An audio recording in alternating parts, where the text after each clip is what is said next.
Писали листи нам в редакцію, що у вас там є журналістка, вона не вимовляє букву «Р», її неможливо слухати. І тоді я пішла в лікарню і зробила таке невеличку таку операцію. Таке відчуття, що це знімають фільм, а в цьому фільмі ти просто дивишся, що відбувається. Пам'ятаю, мені сказали, чи не хочеш ти поїхати ближче додому, до Криму. Я кажу, та звичайно, на війні воюють не тільки українці з Києва, з Західної України, там, Центральної, а також з Криму. Тиск на корінний народ кримських татар в окупованому Криму триває досі. Що якщо не буде з боку Криму бажання розказати, що відбувається в Криму, тоді нам теж трошки важкувато висвітлювати. І невідомо, що може бути завтра. Мені дуже подобається саме степові території.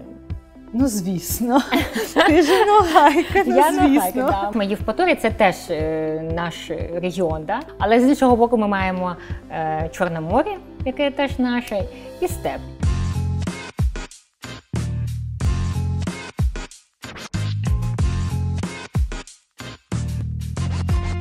Вітаю, ви на каналі Кримньюз, і це «Обличчя вільного Криму». Героїня, яка сьогодні в мене в гостях, насправді, я впевнена, що відома всім вам. Рада вітати заслужену журналістку України Ельвіну Сейтбулаєву. Салям алейкум. Алейкум салям, чохсагонс. Чохсагол за те, що сьогодні прийшла. Взагалі ти дуже ведеш таку публічну діяльність, так? Ти пишеш, дуже активно ведеш свій Фейсбук, виходиш там в соціальних мережах, ти працюєш на центральному каналі. І взагалі ім'я Ельвіни Сейтбулаєва дуже багатьом відомо. Але де народилась Ельвіна Сейтбулаєва? Як вона зростала? Яка вона людина? Власне, я б хотіла, щоб ми сьогодні про це поговорили. Бо мені здається, що це дуже цікаво дізнатися, яка та людина, яка та дівчина, яку ти спостерігаєш через екран свого телевізора. Чохсагол, це за те, що запросили. Я взагалі звикла сама брати інтерв'ю, і мені легше, комфортніше відчувати саме як журналістка, але спробуємо як гость. Розкажи про своє дитинство. Де ти народилась? Де ти зростала? Ким воно було? Ми повернулися в село, звідки депортували мою бабусю і прабабусю. І там пройшло моє все дитинство. І я дуже щаслива, що ми повернулися саме в те село, звідки і наше коріння. Це з боку, зі сторони мами. Але всі мої коріння, вони всі степовий регіон. Це Саки, Євпаторія, Ахмедчит, тобто всі степи, всі наші. А бабуся твоя, вона повернулась? Бабуся і прабабуся, вони повернулися з маминої сторони, і вони були живі. Тобто побачили вони Крим власними очима і розказували нам. А скільки тобі було років, коли ти приїхала? 6 років мені було, коли ми повернулися. Але нам завжди в Криму казали, що Крим, ми повернемося в Крим. І для нас було таке відчуття, що Крим – це така казка. І коли ми прилетіли на літаку в Сімферополь, цей аеропорт – це повне поле. І ми питаємо, а де ж цей Крим? А він говорить, ось ми приїхали, а ми уявляли собі як казку. Але цю казку ми будували вже роками, тому що у нас нічого не було. І навіть будинку, навіть дому, які мали б купити, але нам не продали на той час. Але попри все ці труднощі, нас виховували саме в любові, в повазі один до одного. Тобто я вважаю, що ми були найщасливіші дитинство. У нас були і кози, і корови, і кури, і лошадь, і все, що, мені здається, що б хотіла на той час дитина, враховуючи, що ми жили в селі. У нас були також кружки національних танців в селі, і мене батько водив і чекав, поки я там потанцюю, потім зустрічав мене, і ми разом поверталися. Тобто те, що мені як би хотілося, те, що можливо було на той час, це було максимально. І я вважаю, що воно найщасливіше, тому що все залежить від родини, як будуть виховувати, повага до батьків, повага до бабусі, прабабусі, тобто все це у нас було. І ми саме жили в одному селі, і маміни сестри наші тітєшки, і бабуся, тобто у нас така родина міцна. В принципі, так само і у нас. Ми теж повернулися в регіон, звідки депортували наших предків. І, в принципі, всі, і мої тітки, і мої дяді, ми всі повернулись саме в Судакський район, де ми зараз і живемо, і, власне, звідти були депортовані. І родина така, да? І ми можемо каву піти поруч та один з одним. І зранку, і ввечері. Ну, тобто це було дуже круто, тому що на той час, враховуючи, що ми були одні кримські татари, да, до нас ставилися по-різному ті, хто там жив на той час. А от ти сказала, що відносились по-різному ті, хто там жили до. Були і різні, там, сусідка, вона дуже добре ставилася до нас, і її дитина залишалася у нас в гостях, поки вона там працювала, а її родичі дзвонили і казали, ось там кримські татари їдуть, у них там третє око, і потрібно бути обережніше до них ставитися. А вона сміялася і каже, як я можу, коли вони там, дивляться за мою дитину, поки я на роботі. Було також ставлення в школах, тому що, умовно кажучи, якщо дитина мала піти в 3 клас, вона йшла в 2. Може так показати, що, знаєте, кримські татари на той час були не дуже такі розумні. І ось так, може це принизити, може це така політика була. Я знаю, що не всіх брали на роботу. Казали, що спочатку потрібно, щоб у вас була там прописка, а потім вже, якщо буде у вас прописка, то можемо взяти на роботу. Коли приходиш на роботу, кажуть, а у вас є прописка? А кажуть, ні, ми не можемо. Чому ти обрала журналістику? Були такі вівторок, потім у середу програми, вона називалася «На Юр», тоді була Ліля Пуджурова, вона це робила такі матеріали, і батько казав, що підемо, послухаємо. Я пам'ятаю, у нас був такий телевізор, ми його привезли з Узбекистану, він так погано іноді працював, але був голос. І ми разом сідали так на пол і дивилися програму, це був як подих свіжості, подих свободи, подих кримсько-татарської. Тоді батько казав, що було б добре, якщо в майбутньому там хтось у нас буде журналістом працювати. І потім вже я поступила на філологічний факультет. І моя дуже хороша знайома. І вона мені сказала, чи не хочеш ти спробувати себе в журналістиці? І я прийшла, і там я вже побачила всіх тих, хто робить телебачення. І Арза Селімова, Зорепінка, і Суб'єн Албандова, вона мати, Ахтема Сітаблаєва. Це, вибач, це ГТРК Крим? Це був державний телеканал. І там була редакція, кримсько-татарська редакція. І я все побачила на власні очі. І мені дуже-дуже хотілося працювати, але були свої труднощі. Я не дуже вимовляю букву «Р». Іноді деякі кажуть, це дефект, для мене це моя ізюмінка. І тоді я пам'ятаю, що мені сказали, що ти не можеш читати тексти через те, що я картавлю. І тоді я пішла в лікарню і зробила таку невеличку таку операцію. Я більше місяця не могла майже спілкуватися, тому що дуже важко було, щоб трошки вирівняти букву «Р». Потім ходила до логопедів. Ну, але для мене була метою саме панувати цю професію. Це ти вже зараз вважаєш, що це твоя ізюминка? Ні, ну тоді я не скажу, що я комплексувала, що я не вимовляю повністю, як і всі люди, да, більшість людей букву «Р».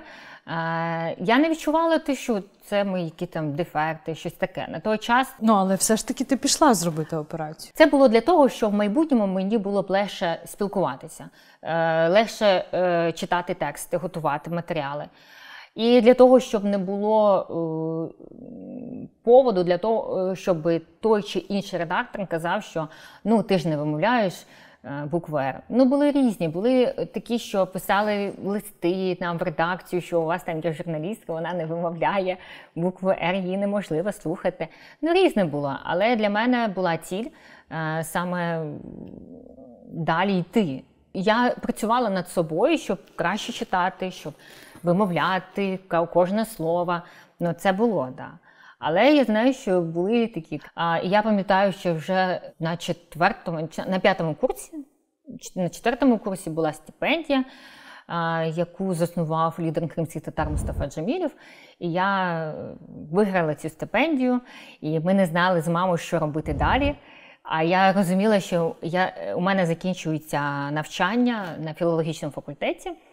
І після завершення я маю піти десь працювати, а місцевий телеканал ще не бере мене на роботу, щоб якось продовжити далі ходити в кримськотатарську редакцію, працювати.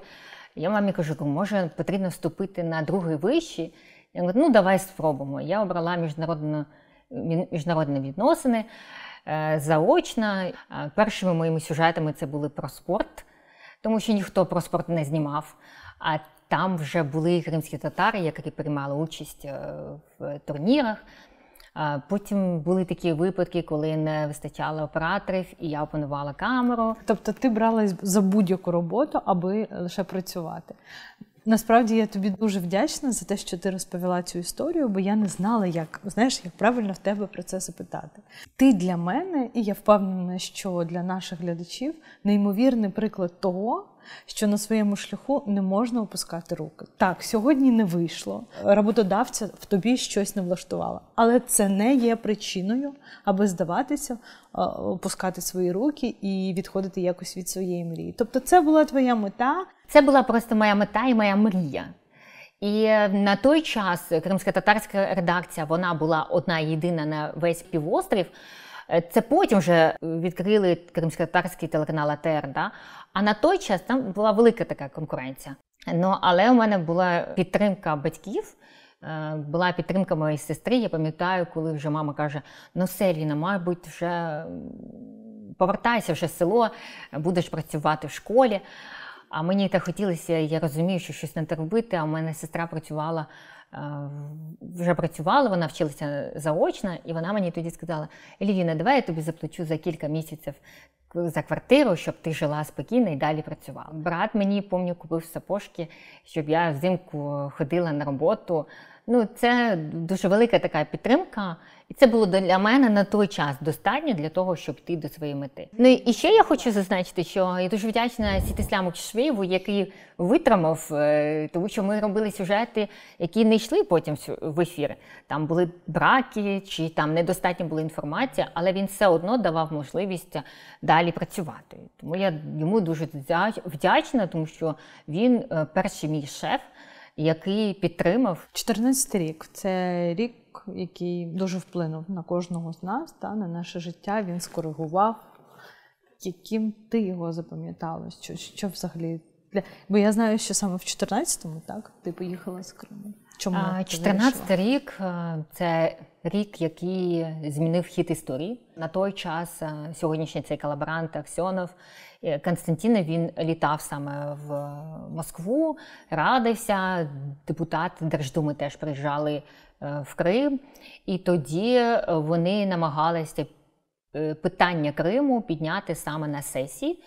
І представники Меджлісу, лідери кримськотатарського народу, вони тоді зібрали в знак протесту мітинг біля Верховної Ради Криму. І я думаю, що на той час, на один день ми відтермінували окупацію Криму. Тоді я працювала біля Ради міністрів, а мій друг і колега Шевкет Намадулаєв, він працював біля Верховної Ради. І ми були, мабуть, одні з першими, які висвітлювали окупацію Криму.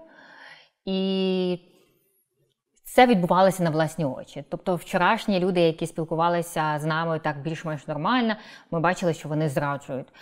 Коли ми приїжджали в Перевальне Сімферопольського району, військові керівники виходили і казали, що ми будемо триматися до останнього, а вже в обід вони переходили на бік Росії. Тобто все це відбувалося на очах. Таке відчуття, що це знімають фільм, а в цьому фільмі ти просто дивишся, що відбувається. Да? І ми бачили і танки, і російські військові. Вони спочатку були без впізнавальних знаків, а потім вже відкрито були такі це знаки, що вони росіяни. Я бачила і як знімали український прапор з будинку Меджлісу. Потім Мустафа Джемілєв повернувся і його підняли буквально на той час, поки він там був. Я висвітлювала події, коли окупаційна влада і Росія, вони заборонили в'їзд лідеру кримських татар, це 3 травня 2014 року. Тобто мені, як журналіст, трошки пощастило в тому плані, що я все бачила на власні очі, і у мене була можливість висвітлювати все це і розказувати. Іноді кажуть, що Крим здали без єдиної жертви, але це, я вважаю, неправильно. Першою жертвою окупації є Решат Аметов. Він один з перших, який вийшов до площі Сімферополя біля Ради міністрів і виступав проти окупації. Його тоді викрали, потім знайшли його закатованим, вбитим біля Білогірську. Тобто це була перша така жертва. Потім пішли вже викрадення Ервіна Ібрагімова, потім вже викрадали активістів, і постійні арешти, які відбуваються і зараз щодо кримських татар, це і за релігійними ознаками, і за політичними поглядами. Тобто ми бачимо, що вона не припинилася.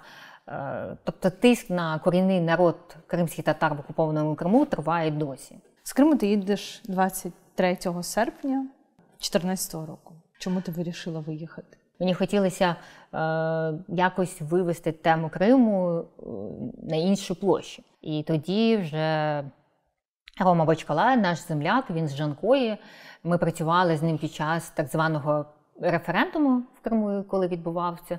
І я йому допомагала теж там знайти історії людей, домовитися. І коли вже я приїхала в Київ, він побачив, запросив нас на вечерю в кафе «Крим», я пам'ятаю, це було. І сказав, що давай, може, ти спробуєш до нас. І я тоді влаштувалася на роботу. Це був телеканал «Інтер». Так, це був телеканал «Інтер». І звідти я почала саме працювати. У 2015 році ти від телеканалу «Інтер» їдеш на схід України. Це було в 2014 році. Ага. Пам'ятаю, мені сказали, чи не хочеш ти поїхати ближче додому, до Криму. Я кажу, та звичайно. І потім кажуть, якщо це буде Маріуполь. Я кажу, давайте поїдемо в Маріуполь. І тоді це Маріуполь був першим місцем вже після Києва. Але в Києві була дуже мало на той час. Коли була окупація, я бачила, що в соцмережах писали, що на війні немає кримчан. І мене трошки це засмучувало через те, що вони якось відокремлювали Крим. Да? І тоді, коли мені запропонували поїхати ближче до Криму, я розуміла, що це буде, на той час вона називалася АТО, і це буде в мене можливість знайти цих кримчан, які воюють на Сході. І я коли заходила в якісь там бригади чи до військових, я завжди питала, хто тут з Криму? А мені каже, я така, о, чудово, я говорю, та ви ж мій земляк, давайте поспілкуємося з вами. Але, звичайно, мені хотілося показати, що на війні воюють не тільки українці з Києва, з Західної України, там, Центральної, а також з Криму, щоб показати, що у нас одна мета на всіх – це наближитися до перемоги. І мені хотілося донести і розказати, що разом з українцями воюють також і кримчани. Були такі випадки, коли мої колеги з Криму казали, Ельвіна, ти ж розумієш, що це ти розказуєш про них, і це дуже небезпечно для їх родин. Але це вибір. І люди пішли воювати, і люди свідомо хотіли, щоб про них говорили. І щоб бачили, що їх родичі бачили, що вони живі, вони воюють. Тобто таке були. Вони, мабуть, переживали, я думаю, через це. Але цілком справедливо, що насправді дуже небезпечно відкривати своє обличчя, казати там про війну, казати, що ти там в Збройних силах України для деяких, чиї там сім'ї донині там живуть в Криму, так? Бо ти знаєш, що там викрадають. Тому я, в принципі, розумію тих, хто зараз не готовий поки що відкривати своє лице. Це нормальне явище, тому що ми знаємо, як тиск... ти сказала, це вибір, так. Це вибір, і тому люди розуміють, якщо там тиск дуже великий, звичайно, краще не показувати обличчя, але завжди можемо одягти балаклаву і розказати свою історію. Але я вважаю, що дуже важливо і під час АТО, і під час повномасштабної війни розказувати про людей, які воюють, які звільняють наші території. Ти і зараз працюєш на центральному каналі. Розкажи, як взагалі канал сам формує контент, який він буде показувати, і настільки туди вписується Крим? Чи достатньо уваги приділяються Криму зараз? Зараз Крим ще досі знаходиться тимчасово окупований Росією, і, звичайно, відкритого такого доступу в Крим у нас немає. Але у нас є можливості інше. Я, незважаючи на те, що вже 9 років окупації, я і ці 9 років, і до 9 років, я завжди спілкуюсь з Кримом. І це є і родини політв'язнів, і активісти, ну, всі, хто по можливості не боїться, скажімо так, спілкуватися, тому що були такі випадки, коли деякі мої колеги казали, щоб я там не писала їм, тому що вони переживають за свої родини. І це нормальне явище, але є інша категорія людей, які готові нам розповідати. І вони їздили і знімали це з прихованою там камерою, телефонами, різними методами. І ми показували, що відбувається в окупованому Криму. Але це таке, знаєте, двостороння співпраця з Кримом і з материковою частиною. Тому що якщо не буде з боку Криму бажання розказати, що відбувається в Криму, тоді нам теж трошки важкувато висвітлювати.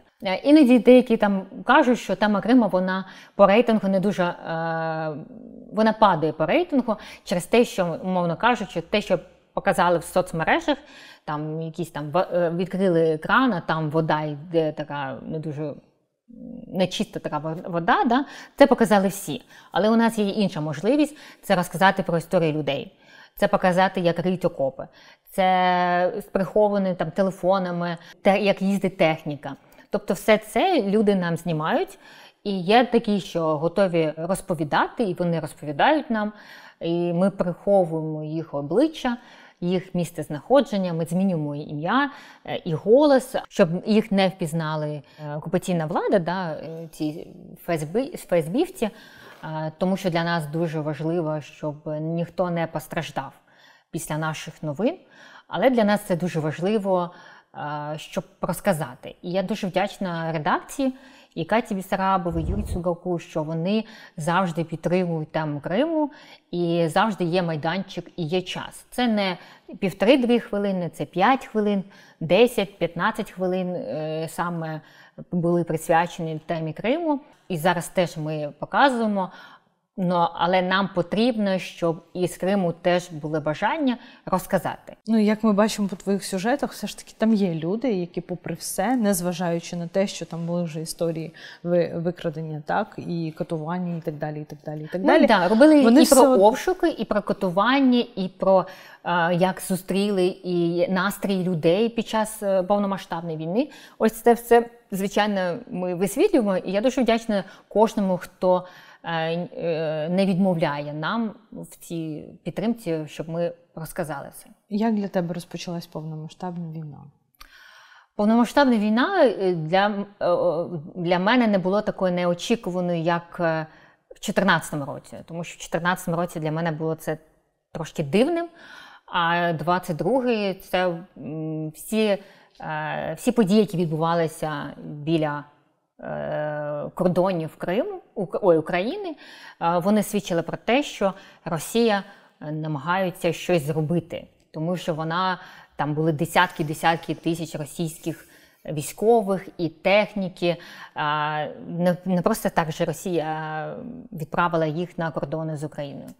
Тоді ми спілкувалися і з лідерами кримських татар, і з Рустемом Умєром, тоді це голова фонду держмайна, а тоді був депутатом «Голосу», і він тоді казав, що потрібно вірити в ЗСУ, менше паніки, більше згуртованості.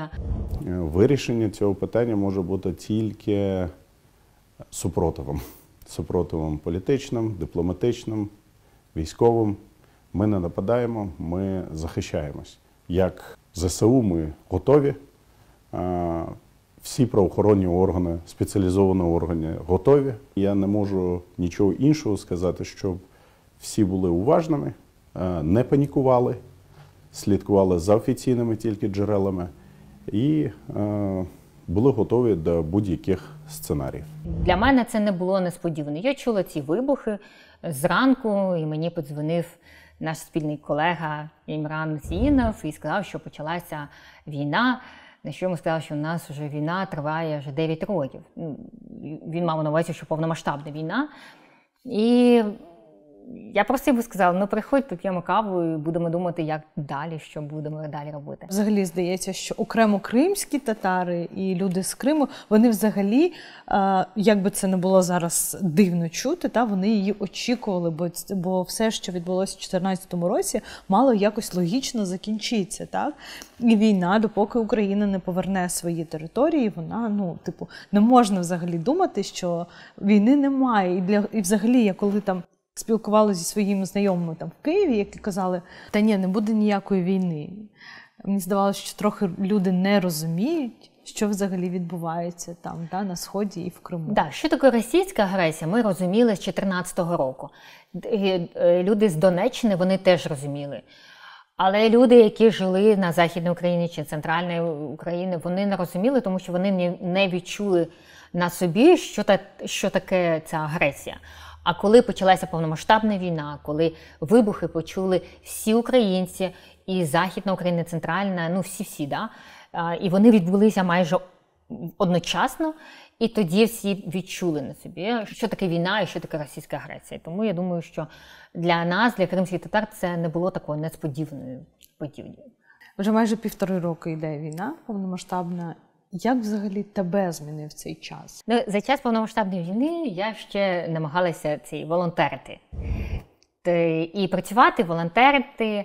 І тоді координаційний центр Меджлісу, вони там створили у Львові, керівником під керівництвом Рустема Умєрова, Лінура Мамбетова, Снавір Сідхалілова, Ельвіна Кадирова, Курт Тіюпу, ми їздили по регіонам. І ось це спілкування людей, і ці історії людей, коли я їх чула, наші історії трошки були спільними. І я їх трошки розуміла. І от цінність цих 1,5 роки залежить, як для мене, це цінність про людей. Чому? Тому що повномасштабна війна, вона відкрила кожну людину. Ті міфи, ті піраміди, які я будувала для себе про тих чи інших людей, вони деякі зруйнувалися повністю. Від людей, яких ти не очікувала, вони навпаки стали тобі ближче.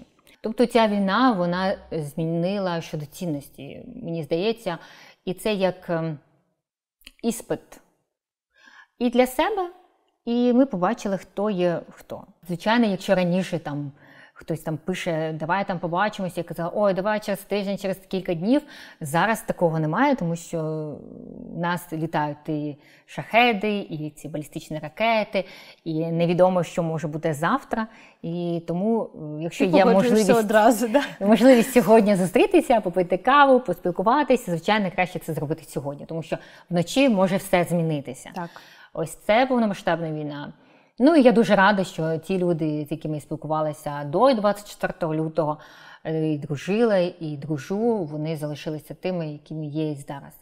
Я знаю, що деякі виїхали за кордон, і серед них є мої знайомі, але це їх вибір. Я для себе вирішила все ж таки залишитися в Україні. Для мене це важливо, і завдяки ЗСУ ми бачимо, як крок за кроком звільняють територію України, як все ближче наближається до Криму. І це дуже круто спостерігати саме, не живя за кордоном, а жити в країні і бачити все це на власні очі.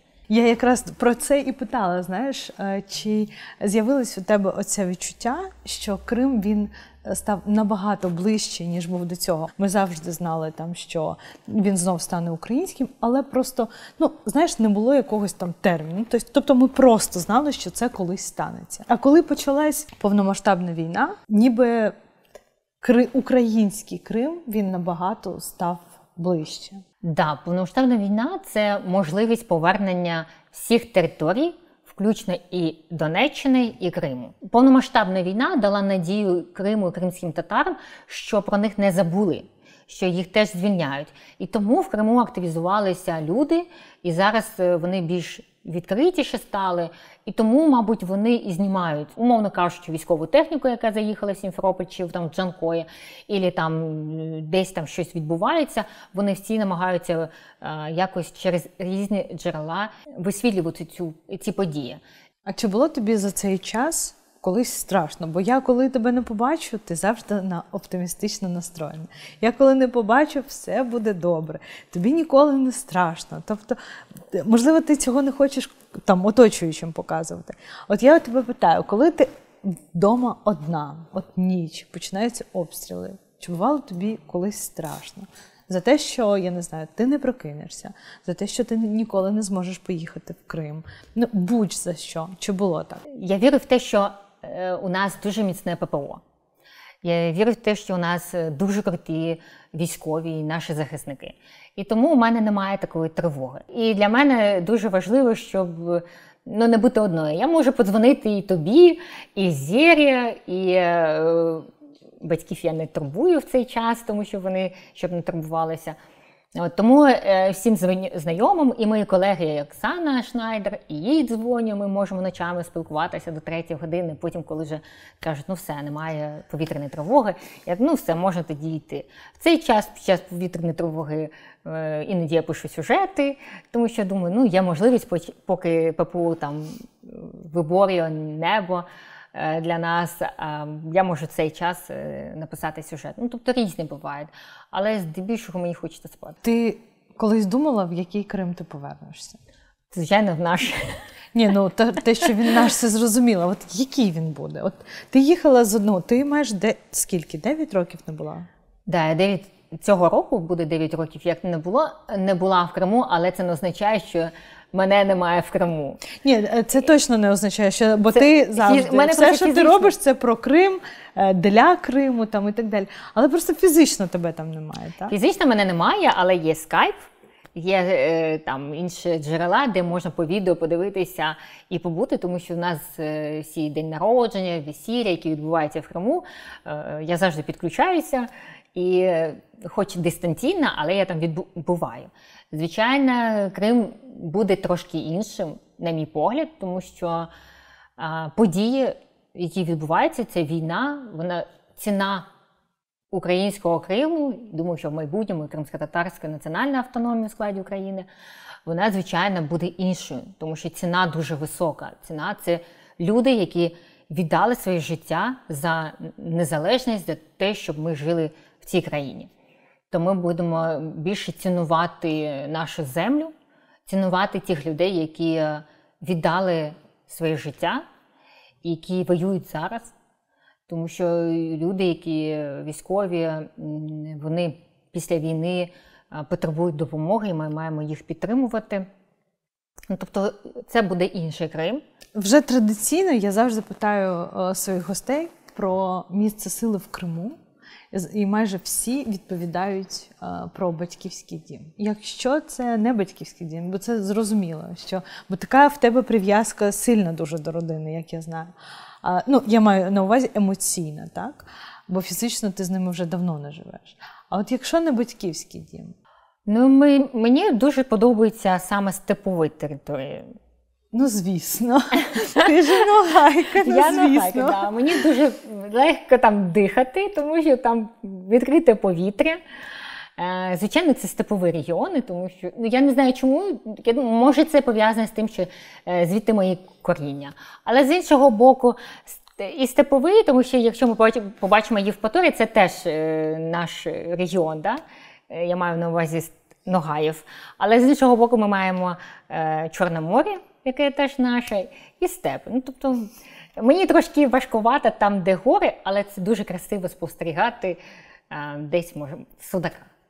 Але підніматися в гори, я вже давно не піднімалася, думаю, вже найближчим часом буде така можливість. Якщо я про щось тебе не спитала, ми про щось не поговорили, але тобі це важливо сказати, то я прошу, будь ласка. Коли є можливість поговорити більше про Крим, про наш рідний дім, про нашу рідну історичну батьківщину, це дуже важливо. Якщо хоча б там одна людина буде по-іншому ставитися до Криму, значить наша мета досягнена. Я тобі дуже вдячна за те, що ти сьогодні прийшла. Чох Сагол.